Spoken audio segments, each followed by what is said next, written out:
Okay. Hi, this is me, Stacey Mahoy at staceymahoy.com, and today I have a super special guest, another sports mama. She lives all the way in Florida, so we're literally like thousands of miles apart getting together to do this. Super exciting and fun. This is Georgia Pinto. I actually met her, I believe it was through Facebook, and the Sports Mom United group, and we kind of just saw each other there. We ended up messaging, kind of connecting via Messenger.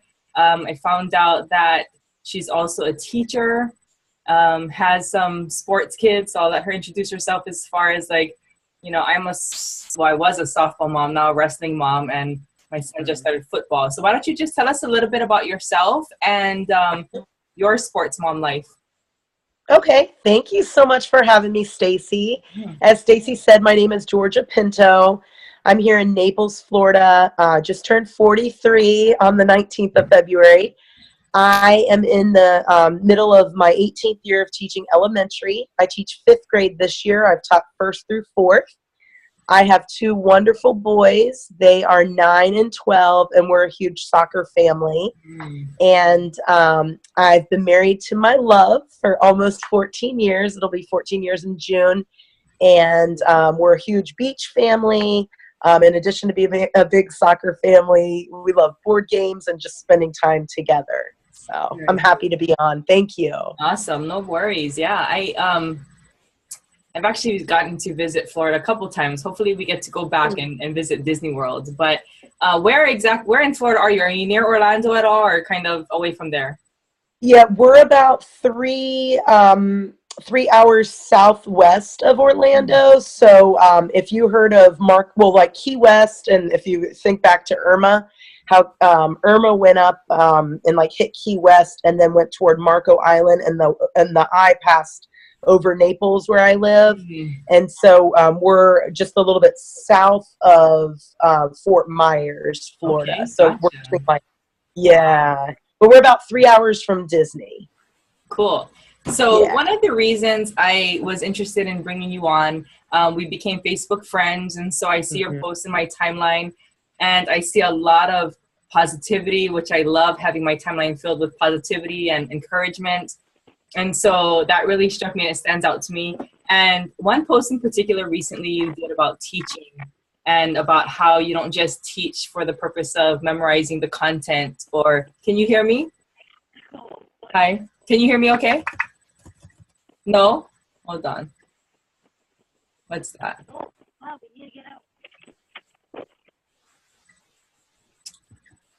Now can you hear me? Yes. Yes? Yes. Good? Yes. So I was saying I love the positivity in your timeline and your Facebook post. Thank you. And you did a recent post about teaching, but not just about the content that the state requires or the curriculum, also about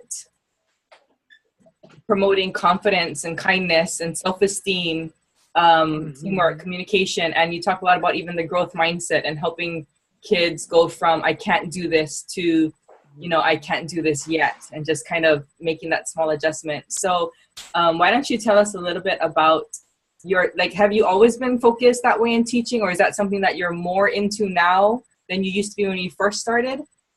Well, I think I've evolved a lot with teaching. I've been fortunate enough to teach overseas in Bolivia. That's where my husband's from. I lived there and taught there from 2007 to 2012. But I started out in Williamsburg, Virginia, which is where I'm from, and then I went to Northern Virginia outside of DC prior to going to Bolivia. Hey, bud, my boys are getting back from soccer. And then living in Virginia after Bolivia again, and then coming down here. And so I feel like I've been under like a lot of different administrations, which has been very helpful for me. I guess when I first started getting into growth mindset was in my years in Bolivia. Well, I'm a psychology major too, I should add, and an elementary education minor. So I've always been interested in like personality and motivation and mindset, but maybe not knowing all of that at the time. But I remember taking like personality theory classes and everything in college. But one of the directors at the school I worked at in Bolivia talked to us about emotional intelligence and how important emotional intelligence is, in not only teaching to the head, but also teaching to the heart. And I'm really feeling passionate in these 3 years that I've been down in Florida, because I'm teaching at a really high needs Title I school. And so I have like some of the most amazing kids that, they don't come, not that their families aren't supportive, their families are very supportive, but just they're economically disadvantaged, and they really do need a lot of support at school. With we have a over 85% free and reduced lunch population. Our whole school gets free breakfast, but that's true for the whole county. Actually, we're fortunate enough to offer free breakfast to all of our students. But I would say that in the last, probably, we were in Bolivia 2007 to 2012, probably from about 2008, 2009. So maybe like the last 10 years, I've really been reading up on this, and like been very interested in growth mindset. So when it comes to emotional intelligence, because that's a term that I've heard more and more in the past year or so, do you feel that's something that you're kind of born with, or that's something that can be developed over time? I think it's something that you can definitely you can develop, and you can have somebody help you develop. So I feel like that, we all go through different things, and later I'll want to share something that I've gone through myself. But we never know, since we're not promised tomorrow. We never know what could happen, and so every day we just have to take what we can and do the best with it that we know how. I also must give credit to my parents, because they've always taught us. They've led by example. And my dad always used to use that. He's still alive. My mom is too. But he would always say to us as kids, lead by example, and to try your best, and to have that. My dad's retired military, and so he always tried to lead that way with all of his people, to lead by example. And that what you have up here, your mindset, but also your intelligence, that can really help you. But you have to feel it in here as well. Yeah. So you said something interesting, leading by example, which I love. Gosh, I have that hanging in my classroom. I'll have to take you some pictures of my classroom. Right before that, though, you said something that had made me think of a question to ask you, but it just like flew out of my brain. So, I know what it was. When it comes to, obviously we all want our children, or if we're coaches, the kids that we're working with, to grow into their very best, right? We're trying to help them be the best that they can be in various ways. But do you see like any common things that parents do that maybe aren't as helpful as they think that it is? Like parents always are trying to help, but sometimes we react in ways, or really respond to adversity or to problems that our children are having in ways that aren't really as helpful as we think they are. Do you come across that at all, or anything like stand out to you as far as what you see as a teacher? Definitely. So we were just talking about this actually in a planning meeting today, how we need to let kids struggle more. And I think that's true like on the field as well for our athletes, but also for our students. So for example, right now I'm teaching decimals. And so when I'm asking my kids, what is this number rounded to the nearest hundreds place, or the nearest thousands place? And I get silly and I say, like we have to underline that number, and that number's telling that number what to do. But like kind of to step back from doing some of those things sometimes, and having the children come up with like motions and ideas and ways to remember things. Because I feel like with this generation, and we were talking about this just today, that they're used to just having the tablet or the phone or the iPad, and they can just talk to Siri now or Google it. And whereas, maybe with our generation, we had to go through like the card catalog and go find the book and, or have a conversation at dinner. We were sitting down more maybe with our families and things than folks are these days. But that's like from the teacher in me, and I'm happy to elaborate on that more if you'd like. But I also want to share that just recently, I think it was right at the beginning of February, end of January, we had somebody come and speak to our soccer club kind of about the same thing, about how we just have to let kids play, Like in the game, you just need to let them play. You shouldn't, be on the sideline, all of that. And then even after the game, and after the game, giving them a little bit of time to process what happened. And I try to do this in my classroom too, asking them questions that are going to help guide them to grow from the experience. So not really like, what did you get on the test or how many goals did you score? But when they get the test back, what did you learn about, what could you have shown differently, or what are you really proud of? And after the game, how did your team work together? What kinds of things, so that it is that true growth mindset and not just like focus, not to say that I'm not goal oriented and goal focused, because I am, but it shouldn't just be focused on a goal, like scoring a just goal, the outcome, or a grade. That it's all a process, and it's all a journey, and life is a journey. So a couple interesting things. So because I homeschool some of my younger kids, right? So then I did a lot of research on helping them learn and different ways that happens and so on. And so it's interesting when you talk about how like our kids now, they have so many different resources available to them versus having to go have a conversation, or versus having to like open up a book and know alphabetical order to look things up. But it's interesting because for me, like when we were going through school, I felt like my husband and I were so used to being taught how to look things up or how to get answers versus being allowed to just kind of figure that out. Like we're so used to teaching, okay, this is how you figure this out. So for example, we're always in the gym, and sometimes my son goes to lift, and he works with my husband, and they're trying to figure out like how much weight do you need on the bar, because your 1 rep max, and now you need 50% of that. And then once you know that answer, then you've got to add it up so that it's the correct weight on the bar. You have to know how heavy the bar is, know what, different weights you can add on to that. So there's a lot of math going on. But it was funny because like the first time my husband was like, he doesn't know how to do this, and he doesn't know how to do this. And I was like, I think it's because you're expecting him to figure it out the way that we were taught to figure it out, or using a paper and a pen and writing it. And I was like, let him figure it out in whatever way he can figure it out, whether that's going to have a conversation, or going to use a resource that he has, or going over there and grabbing things and just kind of needing to have the hands-on, numbers or whatever, versus just writing it out.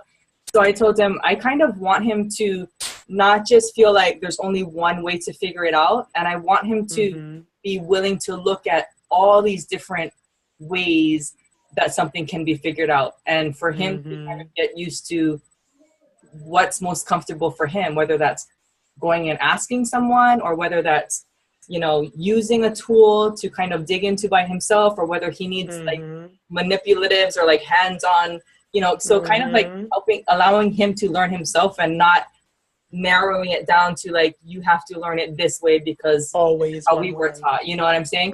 So like for us, we will encourage even utilizing the computer or what have you.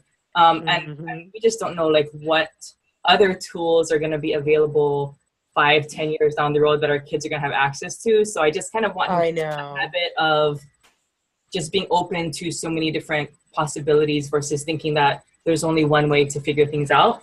So that was, I think you and I are kind of on the same page as far as, kind of having them not be so narrowed down as to, kind of like waiting for someone to tell them how to do it, or waiting for the instruction, right? Like, well, you tell me how to do it and then I'll follow the directions. Exactly. Right? Yeah. Has that been a struggle for you in homeschooling your kids? For me? Like, are you finding yourself like, okay, this is how you do it? Or are you allowing them to struggle? No, because we're like super relaxed in the approach. And I That's like awesome. that, because I feel like that's what's going to be most helpful for them. Like, I don't know what technology or what processes are going to be what they have to know in 5 years. But what I know is that their curiosity, or their knowing how to learn, or knowing how to pull together the information they need, is what's going to be a valuable skill for them, right? So I don't feel the need to dictate how that happens. And they're each so different. So some of them do want to have conversations versus others who may want to like I'm a bookworm, so I like to get into a book or look, open up resources and just read it myself. Some Right. kids are a lot more visual. They want the audio and the Mm-hmm. video, like they need to see it, hear it, be able to repeat that. Right. So I'm pretty open to how, what works best for them. But then you said something else about, shoot, what did you say after that? It's okay. We said so much, but I think that that whole, like you were talking about, when it applying to the field, as far as allowing them time to process and That ask they need time. questions Right, versus because we've had coaches instructing. who really, like in club rules, where they ask the coaches to have at least 48 hours. Right, So if there's a game on Saturday, then you don't approach them until Monday to talk about, my kid right, didn't get enough playing time, right. or, you know, why Yeah, didn't you start my kid? Because the coach needs that, that's like that decompression time yeah. to just kind of come down and also reflect. I think reflection is something that a lot of people, young and old, forget to do. And Mhm, I know in my profession as a teacher, but also as a parent and just a person, like trying to be the best version of myself, I mhm, feel like we need to reflect more to make mhm. tomorrow. In fact, a kid asked me today, because I've had like this crazy head cold, Mrs. Pinto, how are you doing? I said, I'm better today, but I'm hoping to even be better tomorrow. And Mhm. then I said, well, that's how I always am trying to be. Right, right. And we both laughed, but it's really true. You Yeah. always want to be reflecting, and even those mistakes. And I have that hanging in my classroom, that mistakes help light up our brains. So like your example of your son and your husband, if your son does the math wrong, or if he puts too much weight on, he's going to learn from that. And that's going to help fire something in his brain Right, too, to help him remember visually as right. well. Yeah. And so I think even I've heard about that, at least the 24-hour run, not 48. 48 Yeah, sounds way better, 48. but they talk about that because even as a coach, we try to tell the parents, look, use the 24-hour rule. Like if something Hmm. upsets you, better to address it after your emotions have calmed down, after you're kind of Hmm. not so emotionally charged about it, so we can actually have a Hmm. rational discussion or hear, each other out. But I've Right. also taken that and applied it to my kids. So like when something happens and I'm kind of feeling frustrated or upset or worried or what have you, before I take an action on trying to address it, if it's really big and Hmm. I'm feeling really emotional about it, we'll do like the minimum amount we need to do right now, but then I'll wait at Hmm. least 24 hours till the next day to kind of really examine my own thoughts and feelings on it. Like what's really worrying me about the situation? Like what's the biggest issue, and how many, Exactly. and so that by the time I go and talk to my child, now we're not all just emotional about it, and we can kind of work together to come to, okay, how Exactly. are we going to handle it the next time? What's going to be helpful for you? What do we need to do on our end to support you in making a better decision? Like, so we can kind of Exactly. And I bring feel that like to you can them. just see clearly, you can think more clearly, and think about it. Your kid is probably thirsty, they're hungry, they're tired after their game. We're hot, we're sweaty. I'm always hungry and Yeah, wanting to it's go get something. So exhausting. I mean, Yeah. it's just better to wait. Yeah. And plus it can make for a long ride home, and whether a child loses or wins a game, or gets the desired grade on the test, or wins student body president or yearbook editor, or whatever it is that our kids are going for, we want them to always know that they can come to us, Hmm. and that they're amazing in our eyes, Right. and that we created them, and that we're very happy for them. And I feel that way about my students, that I tell them, I mean, it gets me teary-eyed, but we spend so much time together that I expect for them to tell me the truth. I expect for them to show up and do hard things, and just every day to grow with me and to learn with me. We're going to laugh and we're going to have a great time, but we have to put in the work. Right. And I think asking questions like you suggested is something that I am really wanting to get even better at, asking powerful Mhm. questions. Mhm. One piece of advice that a mom gave me when I first started homeschooling, she said, stop asking questions you know the answer to, because they feel like Yes. it's a setup, or they feel like you're always testing them or trying to see, you're waiting to pounce on them if they get it wrong. So Right. that was an interesting, I didn't really understand why when she gave me that piece of advice, but I was like, look, I'm asking people who've been there and done that so that, for a reason. So I'm just going to try it and see what happens. It was very interesting what happens, because it caused me to really ask genuine questions about, what are you thinking? What are you feeling? Like, I really want to know how you're feeling about something, or what you thought of something, like not just so that I can make a point, or not just so that I can prove what I think is right, but like, I'm really interested in, what you were thinking or what you were feeling. And it's been pretty amazing to hear the responses that I get from my kids. Like, they come up with stuff that I hadn't even considered, or, they have a completely different perspective that once I could hear it, hear what they had to say, it make total sense to me as far as why they chose to do something or why they didn't.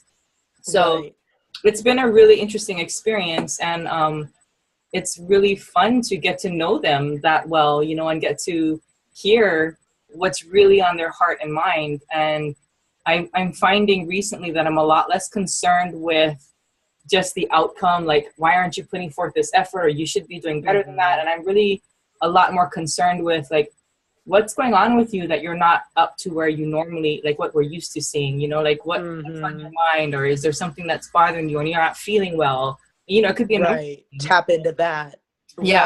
And so, because I know that, like, once we kind of work through that, the rest of it normally takes care of itself, but I really want them to know that it's important how they're feeling. And then if they, if they're needing some support in some way, like, let's work through it together. Like, what's going on? Like, do you just need to hug you and, like, you're going to figure it out, because I can't fix it. I can't fix everything, right?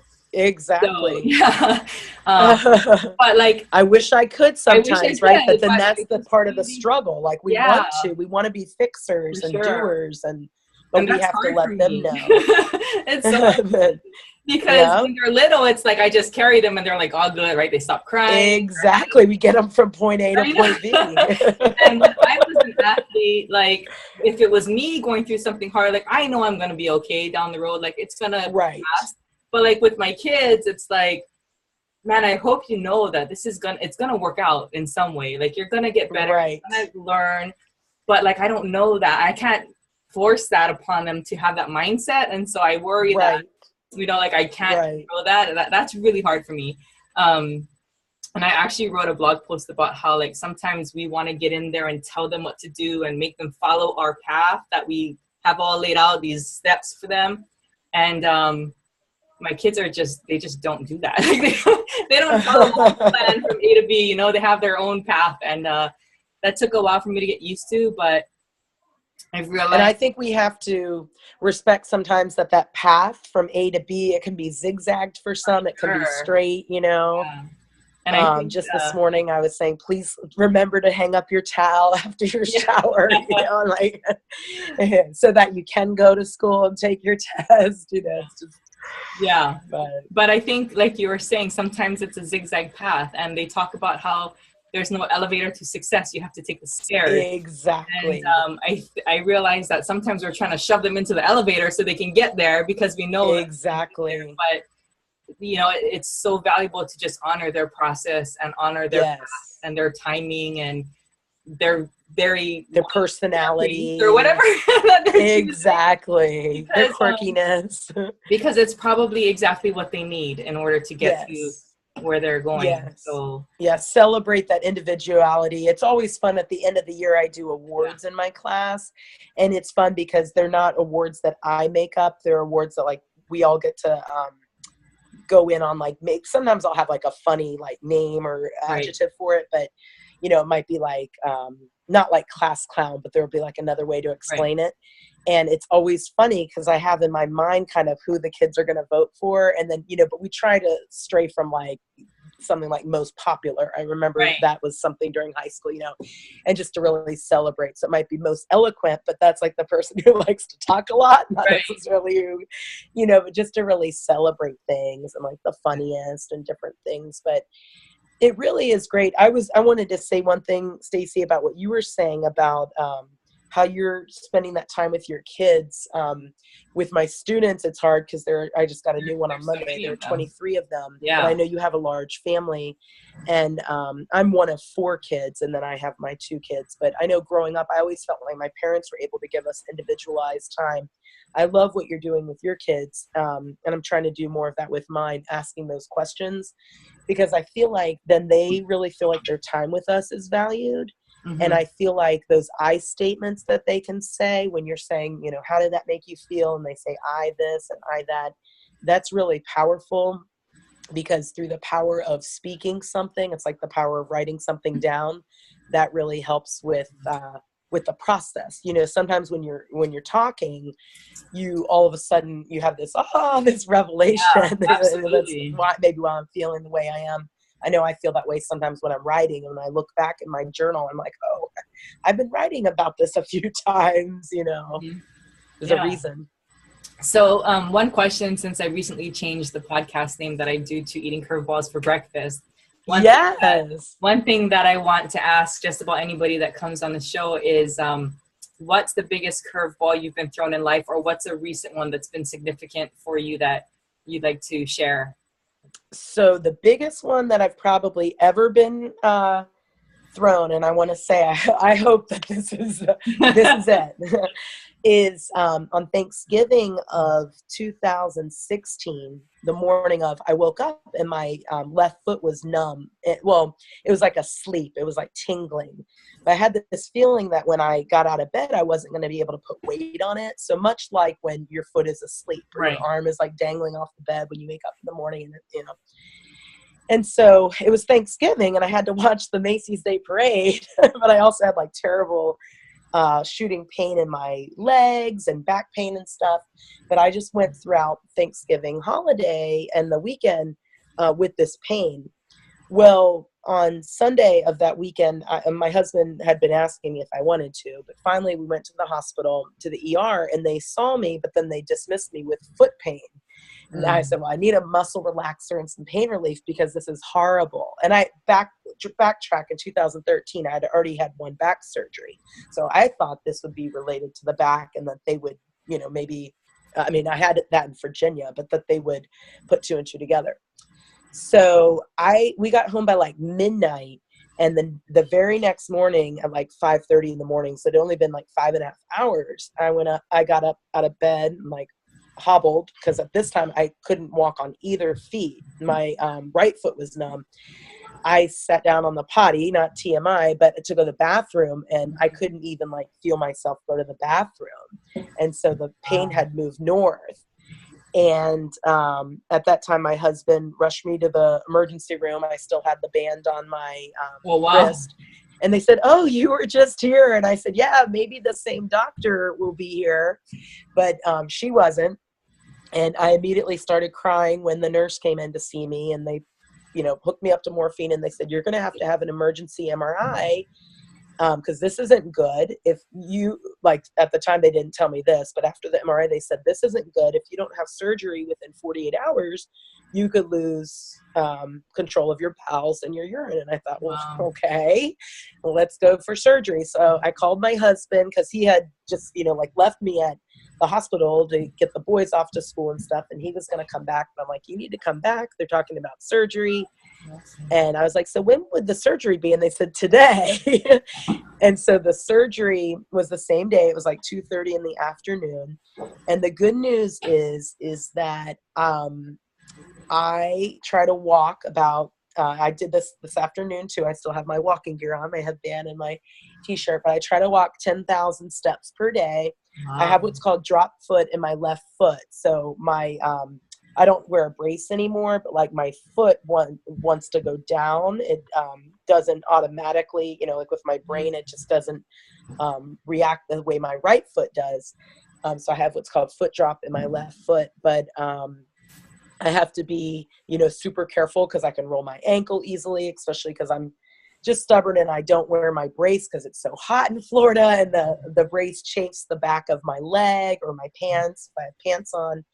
And so what I learned from that was, you know, there was a reason, like from my surgery until I returned to work, I think it was like January 7th or something of 2017. I had to slow down. Like life just came to a stop for me. And, you know, I just thank God that I had a great doctor who I hadn't even researched, because I just went in I had my surgery in 2013 in Virginia, and I hadn't like even had back problems when I got into Florida. And so this Thanksgiving morning, how ironic, Thanksgiving, but the Thanksgiving morning of 2016, the curveball had been thrown, and then it wasn't until that Tuesday after that I had the surgery. But you know, and every day afterward, it was just all about goals, getting to me where I am today, that like I just don't feel right. In the last few days, I haven't been walking as much because I've had a head cold. I feel so much better today, but I just don't feel like my day is complete. Like if my Fitbit doesn't buzz and if I haven't gotten those 10,000 steps in. I mean, it's really amazing. And I believe a lot of that is due to mindset. My dad had a total knee replacement the April before my surgery. And I watched his recovery. He lives in Virginia, but I watched his recovery. My sister would take pictures and send them to us. And I talked to my dad, and my mom got him an exercise bike and stuff. And so, I mean, it's definitely in the blood. So did your recovery time include like physical therapy and stuff like that? Like you were limited as far as your movement? And yes, it was funny that you asked that, because I had to go from the hospital to get a walker and then get fitted for my brace. Like I couldn't do that at the hospital. I had to go to 2 different places for that. So my husband brought me to get the walker, and then he dropped me off to get the brace, and he had to go to get our youngest son from school. And then they came back and met me when I was getting fitted for my brace, which kind of took a while because it had like an insert that fit in the shoe. And then it was like a shoehorn that went up, or like a thing, like a shoehorn that went in the shoe, and then a thing that went up the back of the leg and then wrapped around right under the knee, an elastic band. But I'm sorry, what was your question? No, if you had like limited functionality. Oh, physical therapy. So I had a nurse and a physical therapist who came to the house, 2 different people, and they each came two times a week before I could drive, because my husband had to, you know, keep working. And I was on meds, so I couldn't drive like with the muscle relaxers and everything, right, and the pain meds. But I remember like my surgery was November 29th, and I quit pain meds December 8th because I could. They told me I could. I just quit cold turkey. And then it was nice because I got to go out of the house every day. I drove my son to work. The oldest one got on the bus, but I drove my son to school, to where I work. We go to the same school. Okay. And then after like driving him to school twice a week, I'd head straight over to physical therapy, usually at like 8:30 or 9. And I remember my last day of physical therapy, and it was a very positive place. I loved going. But I said, could we practice going up and down the stairs? Because my classroom is on the 2nd floor and my house is 1 story, and I don't know how to do stairs. And so they got a rope and like put it around my waist. And I was like, I don't think I need this. And they're like, well, we want to, because like, you don't really know what you can and can't do. And they would be like down the stairs for me, you know, at all times in case.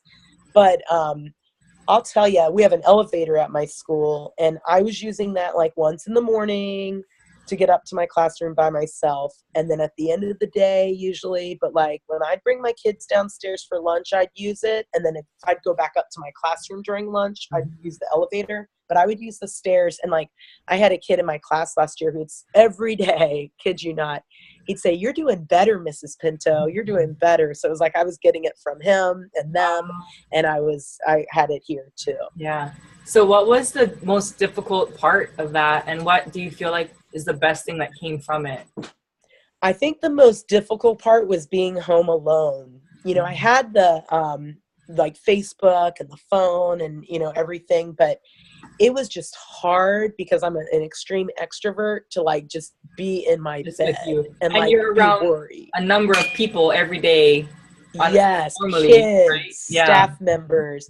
Yeah, like when the doorbell would ring, I would be like so excited to let like that physical therapist. I mean, they're probably like, this lady is like extreme extrovert. But the hardest part by far was that. And maybe like to go along with that, because one of my brothers has just recently had a back surgery, and I've had an uncle who's had a back surgery. But also like being alone and also like not having people truly able to relate to the kind of pain I was in before. Right.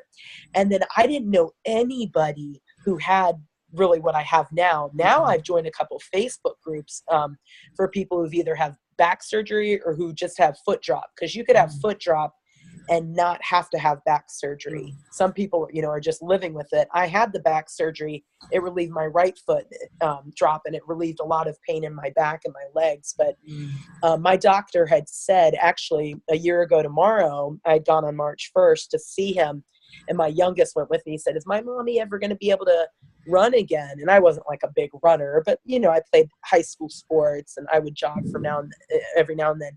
And my doctor laughed and said, well, no, out of a burning building, but I don't think your mom's ever going to be able to run again. So there are things now, like I can't jog, I can't run, I can't do mountain climbers, which all that's not the end of the world. Right. But the best thing that's come from it really are just tackling obstacles and like busting through them. Like I remember when I had that walker, I thought, man, when am I going to get rid of this thing? Yeah. And I did. And I remember like we donated it to Goodwill, because I thought I'd like, you know, for somebody to be able to use this. And then I got a cane. That was pretty cool to get a cane, and then getting rid of that. And then like being able to go down to the end of the driveway and check the mail without a cane, you know, and like really walk, and like neighbors would wave and they notice I'd be walking a little bit more every day. When my kids would come home from school, because I didn't really want to go out of the house. Like even if I had my phone with me, right, what if I fell or something? So when they came home, we'd go to the end of the block and then around the block. And then when I started making it to the beach, you know, that was awesome. And yeah. So just being able to set goals for myself, and then just being able to inspire people too. I really appreciate you reaching out and saying that that's one of the things you notice, because I really feel like, and it's Facebook's funny because sometimes I'll look back at like a post that I made a year ago or 2 years ago or 5 years ago. Yeah. And I've always been a positive person. But this is just like really made me see my purpose for being on the earth. And I don't think I would have understood that unless this had happened to me. So I don't really look at it as something really negative that happened to me, but I love how you call it a curveball, because it was like, okay, plot twist. Let me adjust this a little bit, you know? Yeah, that's so awesome. And I wanted to also talk with you briefly about, I know that you also do, you have a wine business. And the reason I wanted to bring that up was because, like, after hearing this, I'm like, gosh, business is a piece of cake. Like, what you have to do, like, because for me, like, business gets me outside of my comfort zone, because I'm an introvert. I'm not an extrovert. So talking with people, I'm like, oh, I got to talk to people. I mean, I like connection. I like talking to people, but it's just like, I'm not to start a conversation with someone I don't know, to me is intimidating, or to reach out to people who could be like, why are you talking to me? Like, you know, just, you know, so that for me is intimidating. And like business is kind of, it really puts me outside my comfort zone, which is why I like to do it. But like after everything that you did, it's like, oh, that's a piece of cake. Like after everything that you did. But the reason also why I wanted to bring this out is because I think I've seen a lot of sports moms, or just a lot of moms in general, who outside of being a mom, outside of maybe a normal job, not normal job, just a more traditional, right, 9 to 5, 9 to 5 type of thing. A lot of them, whether it's because they just need something of their own to do, like that's for them and not for, you know, everyone else in the family, or they're just trying to, you know, we have all these extra expenses from sports that they want to help alleviate. Or, you know, they just want to help with family finances, maybe go on a trip more often. Like for me, we want to go on vacation more, but we have a family, so that's expensive. So, you know, I think so many of the moms that I see in our community are doing something like you are with your wine business. And it's the cool thing about it, which I love, is that it's not just for you, but you're also connecting with other people and helping them grow and learn, and maybe even become better as a human being through that vehicle. So why don't you just give us a little bit of background as far as like, how, okay, you said you've been in this wine with this wine company for less than a year, actually. Yeah, it'll be a year on, it's really cool. It'll be a year on March 4th. And actually, one of the people on my team has invited me to go on a wine sunset cruise. So we're going to go on that on Sunday to celebrate. But yeah, I was attracted to the company by, on Facebook, one of my sons, he's in 7th grade now, but when he was in 2nd grade, it's his teacher who was my sponsor. When I signed up, she was the person who was posting about it, and she's a super positive young lady.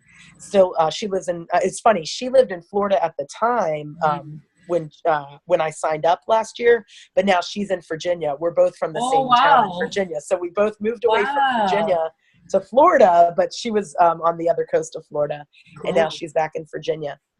But I was just attracted to it because, you know, there are lots of different network marketing companies, but this was something that I didn't have to take before and after photos for, like health and wellness. Right. I didn't have to like put makeup on, not that anything's wrong with those, you know, or the skincare and stuff, but this was just something that like, you don't even have to consume the product. I happen to like wine, and I know a lot of other people do, but you know, we kind of compare it sometimes to like McDonald's. Like we might not all like McDonald's, but a lot of people do. And so it's just something that it can become, it can become what you want for it. So what you want out of it. One of the leaders in our organization says that network marketing can become personal development with a compensation plan. So, you know, you're encouraged to read a little bit every day, or listen to a podcast of something that's going to help you. And there are, you know, some sports moms like yours, podcasts I like, but there's also some teacher podcasts I like. I like, there's a quote of the day podcast I like, you know, there are different things, and tons of authors who I love. And so, I mean, I love it. Like right now I'm doing a team training. It's a 2-week training, and we just started Monday with I'm doing it with another team leader who signed up around the same time as I did. And it's just, like you said, it pushes you outside of your comfort zone. You know, I've been a teacher for 18 years, and still I learn new things every day, whether the person is a brand new teacher or a veteran teacher like myself, or I'm constantly learning from the kids, and I'm constantly learning from myself. Like I said, how important it is about reflection. And so this has just been a really rewarding way to kind of work in extra income into those mom pockets of time. You know, sometimes I'll do it from the car before the soccer games, or on the sideline during halftime. You just connect with some people, or make a post. And I like it because you don't have to be salesy. You can, you know, attract people to you for who you are, and try to develop friendships first. And then if it falls into something that they're interested in, they may approach you, or you can approach them. And if they say no, like you were saying about approaching people with conversation and everything, you can still have a friend out of it. You know, it's not the end of the world. And I think I love that direction, because I think more and more, I think I got started with essential oils a few years ago, but I think before that, there's so much just kind of icky feelings about network marketing or in that sort of thing. And I think there still is a lot of misconception, but what I've seen personally being in it and being around other people who are serving in this way is that there's so many women out there, and men too, not just women, who are just, they have such the heart of a servant, and it's about connection, and it's about relationships. And like you said, it's not about whether or not they want to buy something. It's now we have another connection, we have another friendship, that we have another relationship, and that's more valuable than anything else. Or maybe right now is not the good time for them, but it might be in a year or two or what have you, and you never know. But, but having that new relationship is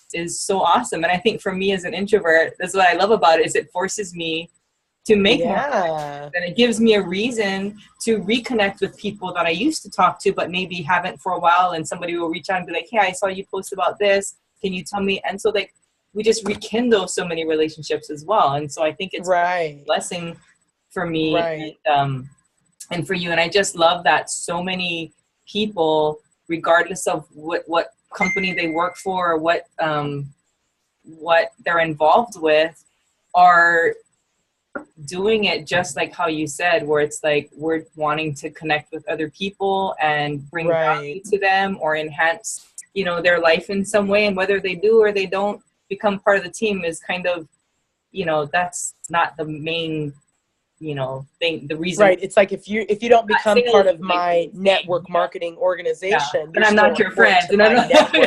Yeah, you're still important to my network, and you're still important to me. Right. It's interesting that you mentioned that about the oils. I love oils too. I've been like slathering them on and diffusing them since I haven't been feeling well. And they've helped. Yes. Today I went into work. I was like, I feel like I'm on fire because I had like peppermint all over me. And one of the ladies looked at me. She's like, do you have a fever? I said, no, it's good. I went to bed being like this, and I took a shower this morning, and I put it back on, and it just I feel like I'm just like all, you know, it's wonderful. But one of the gals who I met through network marketing, she sells oils, and when I went back to Williamsburg this summer, we had a wine tasting and like oil demo at her townhouse, and it was a lot of fun. And I wouldn't have met her, although she's from Williamsburg. She's significantly younger than me. I may have never met her were it not for Facebook and for network marketing. So, you know, it's just really neat. And like, yes, I supported her and she supported me, but like, we're still friends first and foremost. And it doesn't matter, you know, whether either of us signed for each other's team or, you know. And so what would you say has been the best thing about, you're almost a year in to working with this wine and meeting people and connecting in that way? What has been the best thing so far that you've experienced because of that? Well, I do get free wine shipped to my house. So if anybody is listening or would like to know more, they can definitely contact me. If they like wine or, you know, would like to gift it to somebody. But I would say the friendships. So not just in the daily interaction, not just the friendships within my team, but like, you know, you and other people who I've met, because you know, we are meant as human beings to interact. And like I said, the worst part of the curveball that was thrown to me was just feeling so isolated, and I felt so alone.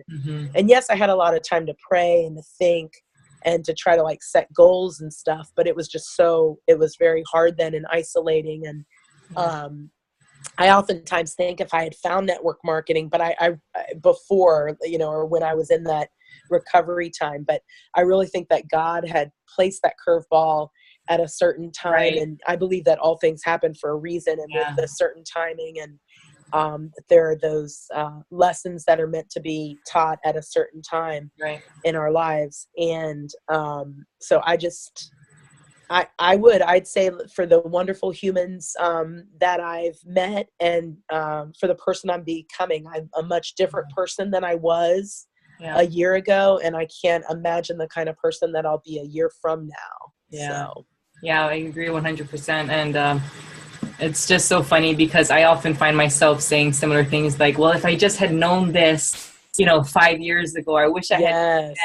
But the truth is, that information was probably always out there. I wasn't ready to hear it yet. You know, I wasn't ready for that yet. And I think that's something really important, Stacey, because I've read that and I've heard that. I don't know if you've ever heard of Bob Heilig. He has a really great webcast.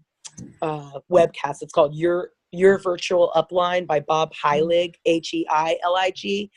He's worth tapping in. I think even for people who aren't in network marketing, there's some good there about like becoming your best self. But he said that before, that we all have a message to share. And, you know, Georgia might say it, but it might fall on deaf ears. But when Stacey says it, it's heard different. And so you know, you might read something and go ahead and share it, because somebody might not ever read the book that you're reading, but if they're hearing it from you and they like you and they trust you and they hear it from you, that can really just, you know, ring really true with them. Yeah, for sure. I think it's always, because even when I hear similar messages from various sources, or I'll read, I love reading books too. So I'm so obsessed with personal development and personal growth. That's awesome. And resources. But, you know, and a lot of them will say similar things, but just, like how it's delivered, or maybe what I'm going through at that time, it just really hits home, and that part solidifies. And then later on we'll hear, you know, different things at different times, and we're ready for different levels even of understanding. Exactly. So exactly. It's super helpful to just, you know, and sometimes I feel like I have to constantly put out new information. It's like, no, sometimes you just have to keep saying the same thing in different ways, and people will understand it better or more deeply, or just, you know, they're ready for more, what have you. So I think and just, you know, like you said, becoming the best version of yourself and bringing your own unique gifts to everyone that you meet. And you don't really need to do or be someone else to make a difference. Like, we can really just, like you said, share our own stories or share our own experiences or something that we read or heard, and it can be and embrace that. And you don't have to be perfect, you know, that's another thing. You can start at any time, you know, and really, some, like you had said this earlier in some form, I think, that you don't have to be perfect in order to share something. And like the same thing, like getting on a podcast or a Facebook Live and stuff, you don't have to like look, you know, perfect. You want to make mistakes, because if the more perfect, or like, you know, not really structured, but like the more perfect you are and everything, then it will be harder for people to relate with you anyway. So that's why it's funny you asked if I have like a fancy background or whatever. I'm like, no, I have the painted wall and the poster. Like, yay! What does the poster say? It actually has my daughter's name, and it says, "Is my champ." Somebody made her this for her wrestling. That's cute. So this used to be her room, but she moved out. But we still have her posters up. But yeah, like that used to stop me before. I used to look at other people, what other people were doing and their videos and their lives and their podcasts, and be like, well, I can't do that, or I don't have fancy video stuff. I don't have a cool mic, or, you know, whatever. Like, I don't ever wear makeup, and I don't, you know, I don't do all of that. And I used to let that be like, or I just have all my kids around all the time. So it's like, well, I can't do this. I can't do audio and video because I have too many kids.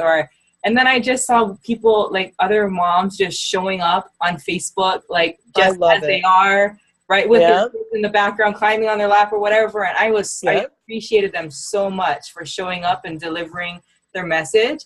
I didn't care if they didn't look. Yeah, they're my people. I'm like, I love this. And there are so many that are doing that. I'm like, oh my goodness, I have no excuse. Like, I really can't just keep saying, you know, I can't do it because of this. Like, look at these people. They're showing up on a regular basis. I love them. I love, you know, the inspiration. And it literally does not matter to me that they have a toddler climbing on their lap, or just, you know, rolled out of bed and put their hair in a bun or what have you. So and so I've learned, like, when inspiration strikes and something's on my mind, to just put it out there, and people seem to respond to that really well. So for sure. So when I think so too. I had this idea, I'm like, let's talk to Georgia. Let's just do it. And, you know, That's just so sweet. Your time. Thank you. What time is it there? I'm trying to understand. What is our time difference? So it's only 4:30 here. So 5 hours, I believe. Yes. Okay. Yeah. So California is 3. Okay. And then Hawaii is. And so there's a time of the year when we're 6 hours apart. We don't change our time. So I don't know when that happens. Like, I just hear about it. Our time stays the same all the time. We don't set our all the time. Yeah. And where are you in Hawaii? I'm on the island of Oahu. So Honolulu International Airport's here, Waikiki, the North Shore, that's on this island. So. And you're born and bred there? Yes. Yeah. Wow. I don't know if I could live somewhere else. Our temperatures are so moderate. You know, like 50 degrees is freezing to me. I can't. That's cold here. That's very cold for here too. It got into the 40s, and it was bad this winter. So I don't mind, not for long. I can visit Florida most of the year and still feel pretty comfortable. So that's a place I like to go. California also. And we've we have family in Chicago and family in New Jersey. So we visited them. I don't think I've ever gone really during the winter. Yeah, But, yeah, we don't even have clothes for that. Like, I don't even have, I would have right. You probably don't have closed-toed shoes, right? just to go to, so. Right. Yeah, but I so appreciate your time for coming on here and saying yes to jumping on. And it was like a last minute thing, and I just reached out. I'm like, maybe she's available. Let's see what we can do. Yeah, it was so much fun. Thank you. I've looked forward to talking with you since you asked. Yeah, it's nice to see you too. I love the face-to-face thing, even though Me we're too.